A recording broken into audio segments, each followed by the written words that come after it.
أعوذ بالله من الشيطان الرجيم. بسم الله الرحمن الرحيم. وإذا قيل لهم اتقوا ما بين أيديكم وما خلفكم لعلكم ترحمون. Şol kafirlara aydılanna şu dünyada üstüňize azap düşämasyn we kıyamet gün azabı cehenneme giramaň diýip gorkudylanna gorkuňda diýlenni. Eger korksaňyz Allah size rahmeder diýlenni, olar dinlemeýärler, yüzlerini öwürýärler. 46-njy mübarek ayet. Ve ma ta'tihim min ayah. Şolara näme Hudaý kudret köködiýä, alamat köködiýä, olar ondan gözlerini ýymýärler, ondan yüzlerini öwürýärler ders alanakla. 47-nji mübarek ayet. وَإِذَا قِيلَ لَهُمْ أَنْفِقُوا مِمَّا رَزَقَكُمُ اللّٰهِ. Her wagt şolara aydylanna Hudaý size mal berdi, siz de garip gasar gözden diýlenni, olar maskara edip aýtýarlar musulmanlara, "Anut'imu men law yasha'ullahu at'ama." Biz mal bereýlimi? Hudaýyň öz berer da şolara berjek bolsa diýip maskara edip aýtýarlar. Dünya sebepleň eteginni görmänşik bolýarlar.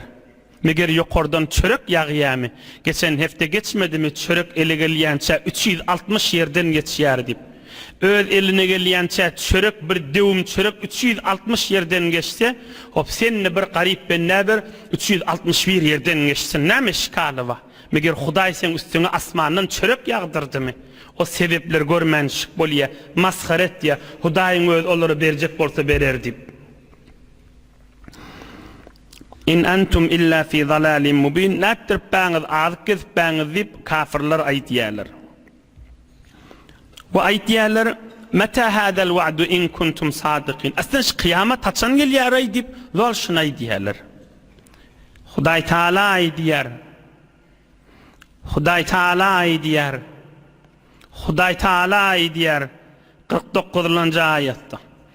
Ma yanzuruna illa sayhatan wahidatan ta'khuduhum wa hum yakhsimun. Bular gözleşip dolup bir sesi. Bir hayt bilen kıyamet boljak.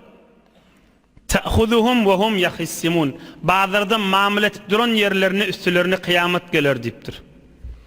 Bir manasa ul kıyamet gelenine, kıyametin iki sesi var da bir ses bilen hiç kim kalman, hemme kiş ölmeli ve ikilencide de hemme kiş direlmeli. Bir manası ştada görünüp duran ul kıyamet. Adamlar bazarlarda, şulukluklarda muamelet tuqala näçe berjek, näçe aljak diýip tuqala birden kıyamet geljekde. فَلَا يَسْتَطِيعُونَ تَوْسِيَةً. Şu kıyamet gelenine ve men oğlan şoňma bir wesiýetname ýazjakdym diýer, oňa ýetişmez diýipdir.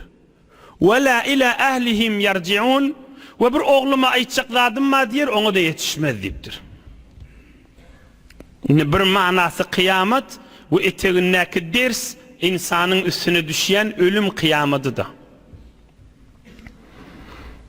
Muamele edip tu ya misafiratda, ya öýünde, ya hyýabanda barýan ýerinde bir ölüm ýetişýär, insan hiç sada ýetişmän galýa. Ne wesiýete, ne wesiýetnamaga, ne inki bir oglugydyna aýtjak zadyna ýetişsin. Gününün insanlar ýerden amadalyk, taýýarlyk görsün, ahiret saraýyna gaşyn. 51-nji ayet. Wa nufiha fis-sur. Inni ikilenci ses edilecek. İkilenci ses näme bolly? Adamlar turmaly. Fa idahum min al-ajdathi ila rabbihim yansilun. Adamlar kabirden gumun içinden saylanyp ýeke çıkıp oğrajaklar Hudaýyň aýtýan ýerine gaşyn. Qalu ya waylana men ba'asana min marqadina. Kafirler aýtjaklar, "Ve biz ýatydyk, kim biz turuldy?" diýip. Hada ma wa'adar rahmanu ve sadaqal mursalun. Ferişteler ve musulmanlar, müminler aýtjak, kıyamet gününe buğunnip. Hudaý aýtmaýadymy kıyamet gün mar diýip şowunna şonu diýjekler. Ve peygamberler dogry aýtdylar. kıyamet gelecektir, hesap kitabını teyyar olsun deyip dünyada aydıptılar. İnno kıyamet necire? Onu Huday Teala ayet ya 53. ayette. İn kânet illa sayhatan vahide fe izâhum cemî'un ledeyna muhzarun. Bir ferişte bir ses edecek, hemmek hesap yerde duracaktı. Bir şmahal bir servazda bir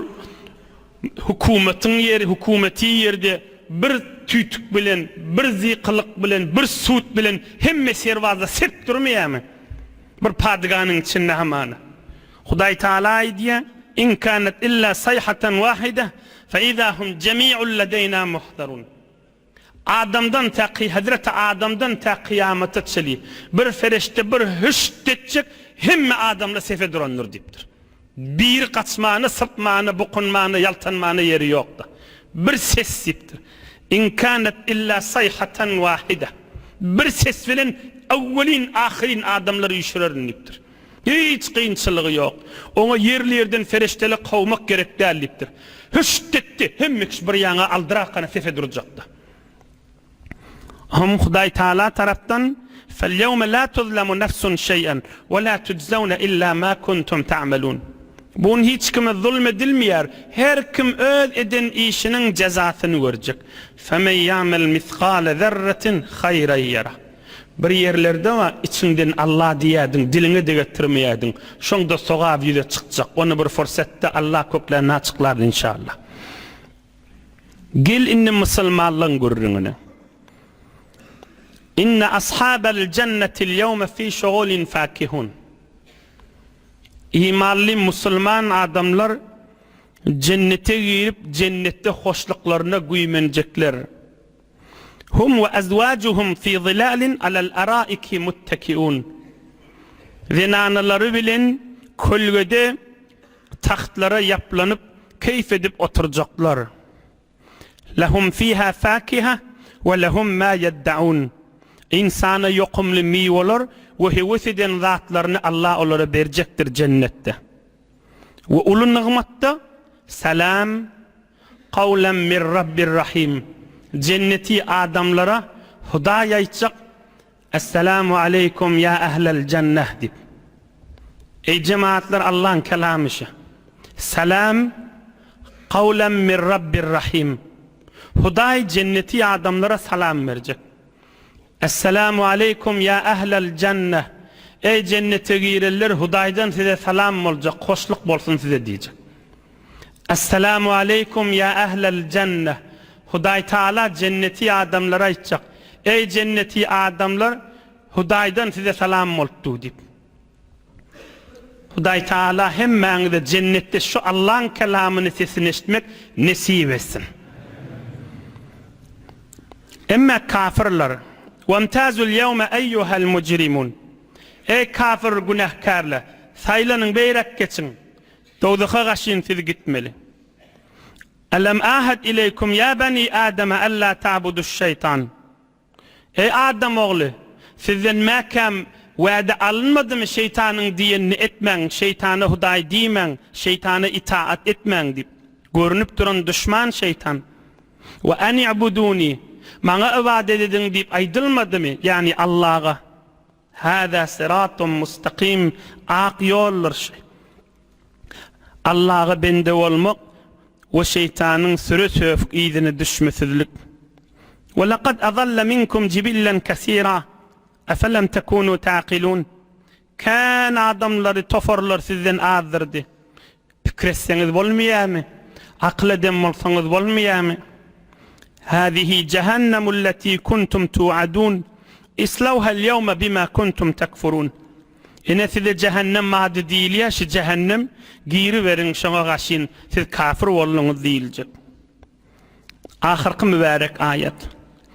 اليوم نختم على أفواههم وتكلمنا أيديهم وتشهد أرجلهم بما كانوا يكسبون. Hem olan ağzına mühür basılacak. Keplemen sizin nedip. İnni sizin eliniz ve sizin ayaklarınız keplep şayet bolacak edeni işleriniz edip. Yalandan kalmagal edip, yalandan uzru kıyman deyip, Huday tarafından aydırılacak. Allah Teala hemmenizi kaharından ve azabı cehennemden saklasın.